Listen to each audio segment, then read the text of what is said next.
Okay, so yeah, we do a Mali against Ayyubids. Oh, okay. So I was about to say like you could do Mali on Gorge, for example, but Mali on Cliffside here is really interesting that he does not choose to go for Byzantines or English. I would. Okay, so this does question a little bit on how Kiljardi wants to play Dry Arabia. Because you do not want to play, I feel like you do not want to play French or JD on Dry Arabia. Like, yeah, you can play Ottomans on Dry Arabia, but that doesn't leave it open for Fisher Marshes, for example. I mean, ideally, you'd want Jenny to pick it into Delhi if you can, which you probably expect on Gorge. Yes. Then you've got the Zushi, which you will be keeping in tow for the Holy Island. And what else can you do? Like, there is the French and the Ottomans and the Abbasids. So what is particularly nice on Arabia against what is available here? I mean, what can really hold the Byzantines and the English?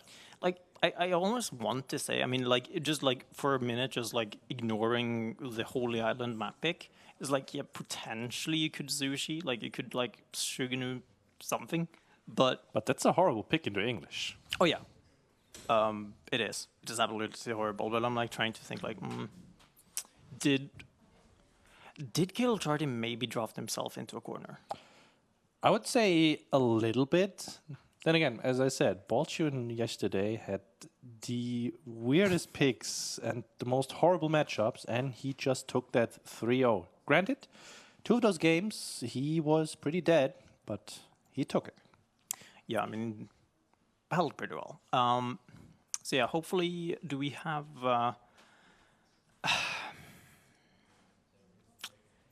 anything for Frisian from? Well, okay, so do you pick Byzantines or Frisian marshes then for Baltune? It's not. I mean, all the Byzantine bonuses don't really depend on the extra food that Frisian Marshes has for you. I don't feel it's particularly great, but as KP likes to say, it is the best civ in the game. It is a really good civ. It is a really strong civ, and I'm almost surprised that Vodka didn't pick it. Maybe, didn't have that PhD just yet. Need to study a little bit longer. Look, he just knows he doesn't need it. That's fair enough. But yeah, I'm like trying to think here. What could have, like, I'm trying to see what angle Kiljardi has here, and I'm not 100% sure. So on Cliffside, on Mali versus Ayyubids, Malians obviously like to have a pretty decent time, especially in the opening. In my opinion, like against Military Ring opener with a free camel. It's not a terrible choice to go for Warrior Scouts. It's not a good choice, but it's not terrible. And if you do micro it correctly, you will have a lot of pressure. And hopefully, I mean, you do get 2 scouts out after the Warrior Scout upgrade, and then you start pressuring their gold. Maybe you can actually delay their castle timing a little bit and give yourself enough time to actually build a little bit of a cow boom behind it. But we've got the game going, guys. Let's get to it. We've got Baltune here in the southern spawn, playing the Malians with that forward gold, unfortunate for him, but Kiljardi in the north with the Ayyubids. Baltune already wrapping around the base, checking immediately what Kiljardi is up to. No shenanigans early, trying to grab those sheep.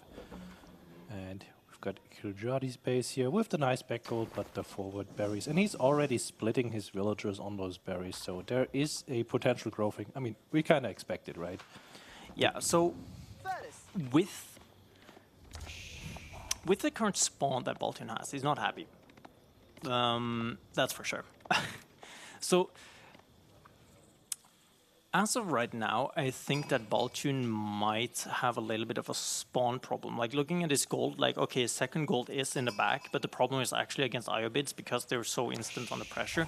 It's actually getting that second pit mine because you need to actually invest so much wood into actually getting your spear archer, Donso, something to just defend yourself against the push, and then you need to 100%. potentially hold the fast camel lancer that comes towards you. I was about to say you could go Ghulams in the matchup for Ayyubids, but it just dies so quickly to the Musafadis. Yeah, I mean, if you're the Mali in this matchup right now, you'd really want to immediately get that second pit mine out, be super greedy, get all your upgrades. That is how a Malian would like to play. And, you know, Kiljardi having the reputation of being, you know, the most aggressive player right after Vortex or right on par with Vortex. We'll see if we get that. Manzakori coming up, no surprises there. Every single time we see that trade tower, it's always like, yeah, oh, great, I've got minus 75 resources for the rest of the game. Who was per it? minute. I swear it was yesterday. I think it was Demu who misclicked it for like a brief second, so it showed I Sahara, saw and that. I was oh like, what? no. No. And I was like, Okay. Oof. The world is still in place. We have the feudal growth wing. Okay, so I am not 100% against actually playing a little bit in feudal here for Ayyubids, but I don't think it's a very good idea against Malians because you need to pressure that pit mine, and you can see, right, like Baltune has now scouted what's going on, and it's like, okay, cool, I can add more houses and be a lot more free. And obviously, like now, you do not need to put that much wood into actually producing military and getting those military buildings down, so you can actually expand to that backwards gold mine that he actually has. Yeah, Kiljardi definitely needs to apply some pressure here. And usually you'd expect him to go for that reinforcement ring, right? Just to go in there, but he's respecting the javelin throwers, and the hard counter of the Malian units are just that hard, really. Baltune is up now, and he's immediately going more on the wood. No upgrades yet. Guess he's starting the wheelbarrow early, and he's not mining gold either. Yeah, he's not on the wheelbarrow just yet. No mill being dropped there, so he's going to be playing full into... he's going to be pulling full into, I don't know, Cowboom? It feels like, I mean, I think maybe you do a fast Pitmine expansion here. It is a valid, it's an option, right? You do not need to produce any military right now. There's a blue dot on the 7 gold. Yes, there is. And you can't really put any pressure on the Ayyubids just yet with like Warrior Scouts, although I do love playing Warrior Scouts. So, yeah, you're kind of just chilling in the back now, you're kind of just vibing. And you are going to be seeing the cow boom that will slowly but surely start up. And yeah, we do have a second pick mine that has been dropped. He only dropped 2 houses for now, so he sees the archery range, immediately stops booming there and goes for his own production. And Kiljardi adding the stable right there. So it's going to be archers, and then do you think we're gonna see just horsemen, or will he also add a raider there? Like, I don't think there's any reason to go anything but horsemen. There's no, like, maybe you could go for a raider if you do see a stable being dropped, but until that point, there's no point, right? It will just so easily die to Donsos and to javelin throwers especially. So there's no point in actually being, like, dropping that at all. So I understand it a little bit, but at the same time, it's like, the pressure that the first military wing camel would have actually given you onto Baltune would have been pretty good. And we do see the archer range probably going to be going into javelin throwers. There they are. So just going to be holding and playing defensive, and maybe we can get a repeat of. I don't want to jinx it, but I do really want to see a Baltune Mali hold again, because that's a masterclass in how you hold. You could call that a hold. I call it a revival. That was impressive. I went away for half of that game because I had to take a phone call, and when I came back, I was like, oh my god, wait, what? Baltune is winning? Wait, he has Sofa with imported armor and Castle Age upgrade? I was like, wow. Upgrades coming in for both players now. Kiljardi going for an early horticulture, I like it, so he's gonna prioritize more berries, because they've been buffed up by his wing as well. And an early ram here to immediately pressure the pit mine. Love it. So this is really great. I mean, obviously, right, it punishes the forward gold here, but it also puts a lot of pressure, right? Because Malians produce unit not very quickly. Like, they're not the fastest at producing them and just building them up. And obviously, right, if you have to go into archers as Mali and feudal, it doesn't feel very good just because, well, they're still archers, right? And, well, javelins just feel a lot better. So Scout does go down. Unfortunate, I mean, it is the attack speed of the, movement speed of the horseman, and we do have that ram coming towards the pit mine. We do have a second one in the back, but it doesn't have the amount of houses needed to fill Baltune's population needs if they go down. Kiljardi loves this, sniping out his opponent's scout. We heard him say in the interview yesterday, the vision is key for him, and then he comes out and surprises. But Baltune did react accordingly, right? He is not greedy at all. All he got was his upgrades. No cows, no extra houses on the other pit mine. And we've got the first engagement, and the javelin throws are just so scary to those archers. Yeah, and we do have the Rams still ticking down, and it's really hard to actually get some done, so just braces into this fight, right? It's a little bit janky with how their javelin throwing works, even though there is javelin throwers. It's a little bit jank how it works, so it's really hard to get a brace and then a good shot with the javelin throwers onto the horseman here. So really nice trade for Kiljardi, getting the pit mine basically for free, not losing a whole lot, because we're still not exactly at the point where we do one-shot the archers from javelin throwers. So microing is a little bit hard right now. You need to like either overkill it a bunch or just let them live. Baltune is investing so much, and look at Kiljardi's resources here. Yeah, this is not ideal. He is adding more houses behind this Ryan, so he's not going to be housed, which is a really important thing here. So right now it's just the Ram still going, right, and he doesn't have a Donso Mast, and if he even tries to build one, it just gets sniped out so quickly. He does now have the amount of javelin throwers needed to one-shot archers, so they can't do that trade with archers doing or one-shotting the Donsos and then falling back while still living. We've got the advancement ring coming in for Kiljardi right now. Now, there's always this dangerous moment where you go Castle Age and your opponent realizes it, right? There's no extra units, you pull back because you want to wait for your upgrades, and then sometimes they can just capitalize on that. So Kiljardi is very spread out on the map. He does have the forward berries there, they're trying to take those, but Baltune so far very defensive, is going to get those walls up, going to secure the pit mine in the back. And what is his plan here? Well, Kiljardi's plan is going Castle. And he already has the production set up, so I think you're still going to Camel Lancers and just put pressure on Baltune that way.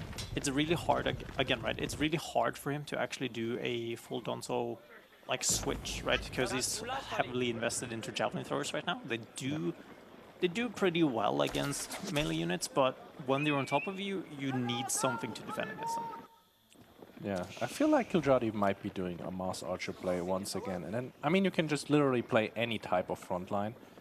And the javelin throwers, because of the slow attack speed, if the mass adds up, they do a lot of damage, but they also very easily overkill. It's nice raid here in the back, and Kiljardi finds the first villager of the game and a second one too, stuck there to the wood line.